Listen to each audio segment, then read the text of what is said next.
Assalamualaikum warahmatullahi wabarakatuh. Perkenalkan nama saya Sabrina Dwi Artanti dengan NPM 250 120 10028. Saya dari kelas B Program Studi Manajemen. Pada video kali ini saya akan melakukan uji regresi linear sederhana dengan judul penelitian saya yaitu pengaruh tingkat penggunaan pembayaran QRIS terhadap pengeluaran harian mahasiswa. Baik, di sini saya menggunakan hipotesis nolnya, yaitu tingkat penggunaan pembayaran QRIS tidak berpengaruh terhadap pengeluaran harian mahasiswa. Lalu pada hipotesis alternatifnya atau H1, tingkat penggunaan pembayaran QRIS berpengaruh positif terhadap pengeluaran harian mahasiswa. Di sini untuk teknik pengambilan sampelnya, di sini saya menggunakan purposive sampling.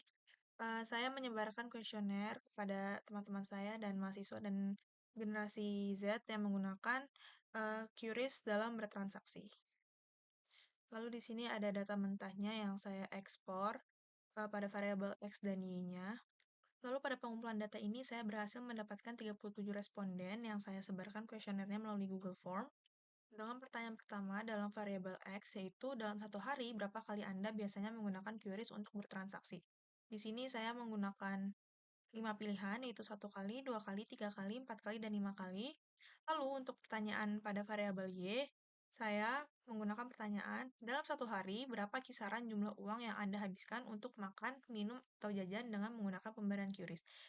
Di sini saya juga memberikan 5 pilihan, yaitu 25.000, 50.000, 75.000, 100.000, dan 125.000. Lalu dengan 37 data yang telah saya kumpulkan ini, saya ekspor melalui Google Spreadsheet yang ada di kanan atas ini.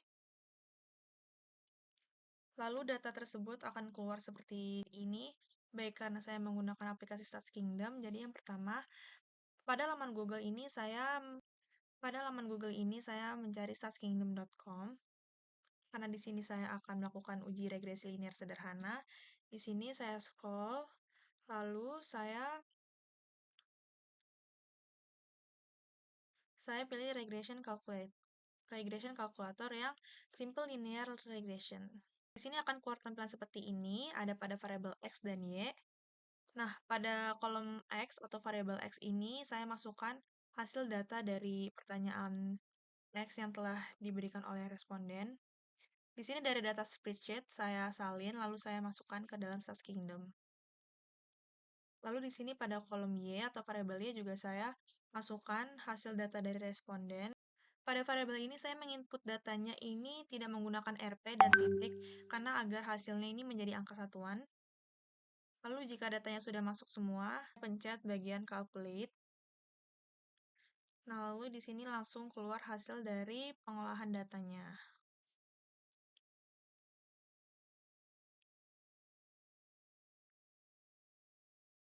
Lalu ketika sudah kita calculate, yang pertama keluar adalah garis regresinya. Di sini saya mendapatkan hasil ytopi 10762.5146 dari variabel X plus 14167.6368X dari variabel Y.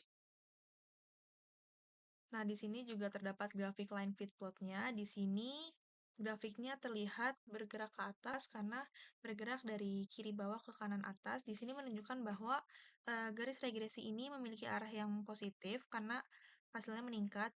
Nah, di sini tuh terlihat bahwa semakin sering mahasiswa menggunakan QRIS, maka semakin tinggi juga pengeluaran hariannya. Nah, di sini pada variabel Y ini merupakan pengeluaran harian mahasiswa dan di variabel X ini tingkat seberapa sering menggunakan QRIS. Jadi di sini sangat berpengaruh. Jika kita sering menggunakan QRIS, maka pengeluaran harian kita juga akan semakin meningkat. Lalu di sini ada tabel hasil uji kelayakan. Di sini saya mendapatkan data nilai F itu 14,3759 atau 1,35. Lalu mendapatkan hasil dari nilai P atau P value-nya itu 0,00568. Nah, lalu karena di sini hasil nilai P-nya lebih kecil dari taraf signifikasi, yaitu 0,5, maka pada penelitian ini saya mendapatkan model regresi ini dinyatakan signifikan.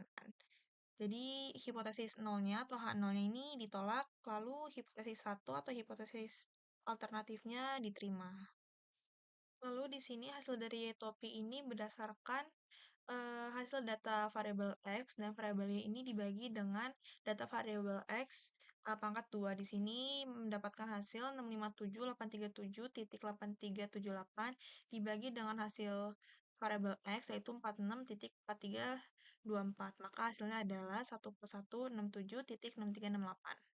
Nah, lalu di sini ada hubungan antara variabel X dan Y. Di sini mendapatkan nilai R square, yaitu 0,2912. Di sini data tersebut terhitung dalam rumus SS regression dibagi SS total.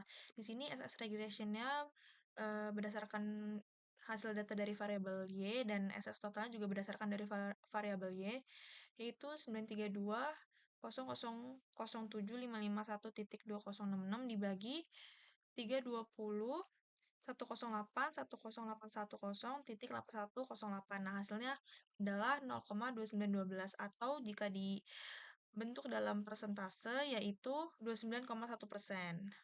Nah, di sini kita mendapatkan nilai korelasi Pearson yaitu sebesar 0,5396. Nah, di sini itu menunjukkan bahwa terdapat hubungan positif dengan tingkat variabel X. Ini menunjukkan bahwa adanya hubungan langsung atau hubungan positif terhadap tingkat variabel X dan Y. Lalu di sini juga menunjukkan hasil nilai dari simpangan bakunya yaitu 25461.9061.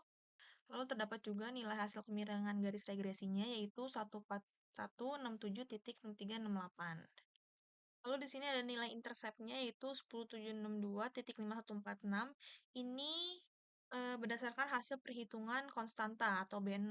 Terdapat nilai interceptnya atau konstanta yaitu 10762.5146 dari hasil perhitungan konstanta yaitu perhitungan nitopi dikurang dengan B1 dikali hasil dari data X, yaitu menghasilkan 10.762,5146. Lalu di sini juga ada data goodness of fit atau kesesuaian model. Lalu di sini ada nilai koefisien slope atau B1. Di sini melakukan uji T menggunakan uji T35 dengan hasil 3,7916 dengan nilai p-value-nya yaitu 0,000568.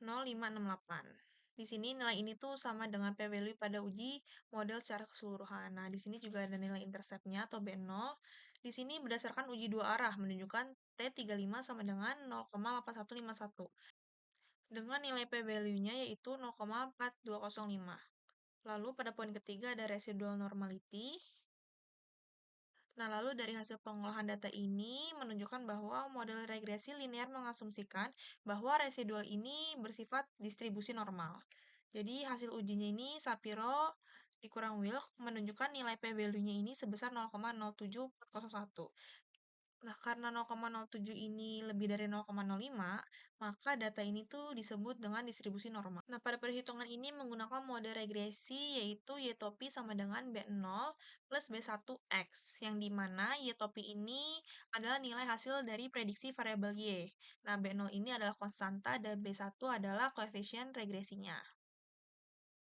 Lalu di sini terdapat hasil perhitungan dari nilai SPXY, yaitu sebesar 657.337,8378, dan nilai SSX-nya sebesar 46,4324. Nah, dari hasil perhitungan ini didapatkan nilai B1 atau koefisien regresinya tuh sebesar 14.167,6368. Nah, nilai ini menunjukkan bahwa setiap peningkatan pada variabel X atau tingkat penggunaan QRIS ini satu-satuannya akan meningkatkan hasil dari variabel Y, yaitu sebesar Rp11.167,64. Jadi, hubungan antara variabel X dan Y ini berdasarkan keseringan kita menggunakan aplikasi QRIS dengan pengeluaran harian kita. Jadi, semakin sering kita menggunakan QRIS, maka semakin besar juga pengeluaran yang kita keluarkan. Nah, lalu di sini ada poin analisis outlier residual. Di sini batas outlier ini ditentukan menggunakan nilai kurang lebih 3 kali simpangan baku residual. Nah, di sini nilainya itu sebesar kurang lebih 76.385,7184. Nah, selain itu, rata-rata residual ini bernilai 0. Dan dari data ini menunjukkan bahwa model regresi ini tidak menghasilkan bias sistematis dalam prediksi, karena di sini bisa kita lihat dari grafik sebelumnya ini tidak ada outlier dari luar.